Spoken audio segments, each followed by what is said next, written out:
Olá, fazendo uma reflexão sobre a teologia contemporânea, que abarca a teologia liberal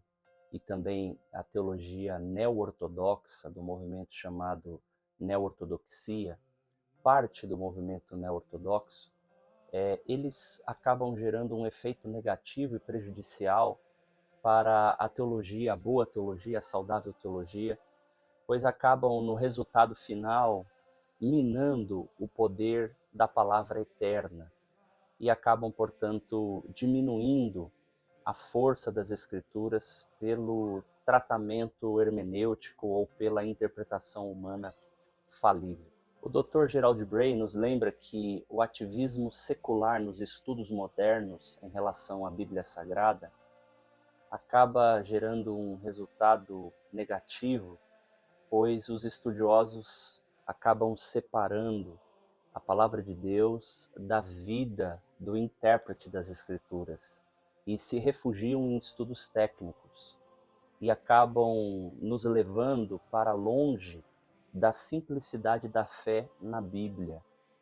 e também minando a nossa experiência de fé com o Cristo ressuscitado. A mãe de Lawrence Olson dizia a ele já na década de 60, 70, que a teologia contemporânea ela se torna um perigo para qualquer um daqueles que se aproximam dela, portanto, o liberalismo teológico e parte da neo-ortodoxia, pois, ainda que venha com uma roupagem linguística ricamente adornada com nomes de doutores de ambas as Américas, ela é prejudicial e, portanto, acaba minando a fé chamada objetiva, a crença nas Escrituras. E para mim o maior erro, e erro irreparável da teologia liberal,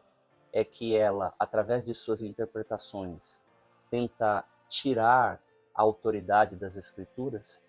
e conduz a experiência subjetiva do fiel a um vácuo, porque tudo que sabemos, tudo que conhecemos a respeito de Cristo advém das Escrituras, da revelação. Portanto, como dizia Carl Henry, as duas dimensões máximas constitutivas da autorrevelação de Deus é Jesus Cristo e as Escrituras. Se nós não tivermos a chamada fé objetiva, a nossa fé subjetiva, a nossa espiritualidade vai se apoiar em quê? No vácuo, no nada?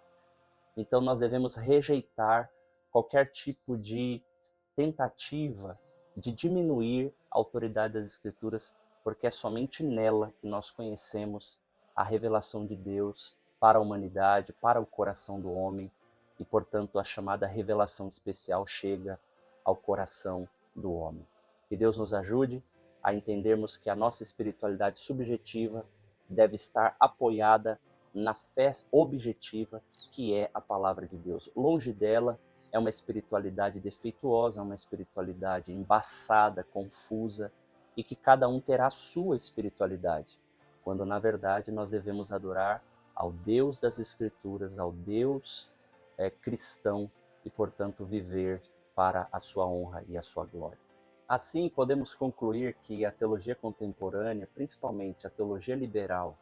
mesmo que tenha nascido num contexto de se tornar uma ponte de diálogo entre o mundo eclesiástico e a cultura de sua época,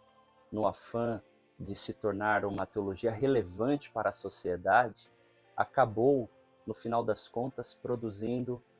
algo que gera um afastamento da autoridade das Escrituras e, por se refugiarem em estudos técnicos, separando, portanto, o poder da palavra, das Escrituras, da vida do intérprete e do hermeneuta.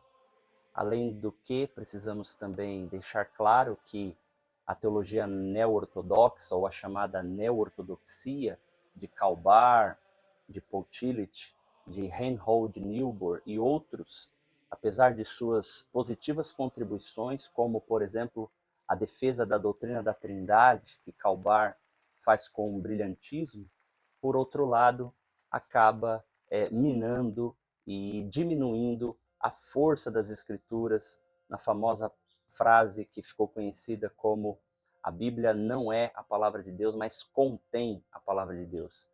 Ele queria dizer que na experiência religiosa, o que a Bíblia conduz para o coração do homem, quando aplica-se ao coração do homem, é de fato palavra de Deus. Mas sem esta experiência sobrenatural da fé, portanto levando ao campo da subjetividade, Calbar entendia que a palavra de Deus por si só não era, a Bíblia não era por si só a palavra de Deus. Podemos concluir então que esta teologia liberal, ela está em flagrante contradição com a revelação divina. Então nos apoiemos sempre em nossa fé na Bíblia, que é a palavra de Deus, única fonte, primeira e última fonte de revelação divina aos corações dos homens.